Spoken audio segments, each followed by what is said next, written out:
السلام علیکم۔ امام علی علیہ السلام رستے سے گزر رہے تھے۔ ایک شخص روتا روتا آپ کی خدمت میں آیا اور عرض کرنے لگا، یا علی، میرا جس سے بھی واسطہ ہوتا ہے وہ مجھے سوائے تکلیف اور دھوکے کے کچھ نہیں دیتا۔ میرا کاروبار، میرا گھر قرض میں ڈوب گیا ہے۔ یا علی، کوئی ایسا عمل بتا دیں کہ میں دھوکے باز انسان کو پہچان سکوں۔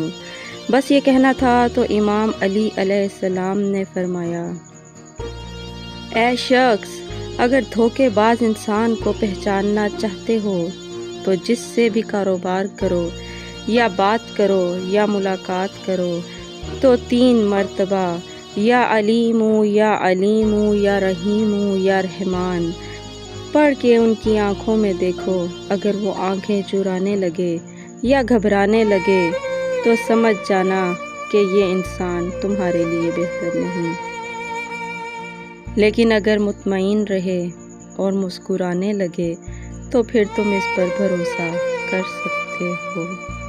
اگر ویڈیو اچھی لگی ہے تو اس کو لائک کر دیں، میرے چینل کو سبسکرائب کر دیں اور بیل نوٹیفیکیشن کو آن کر لیں تاکہ آئندہ ایسی اچھی ویڈیوز آپ تک پہنچ سکیں۔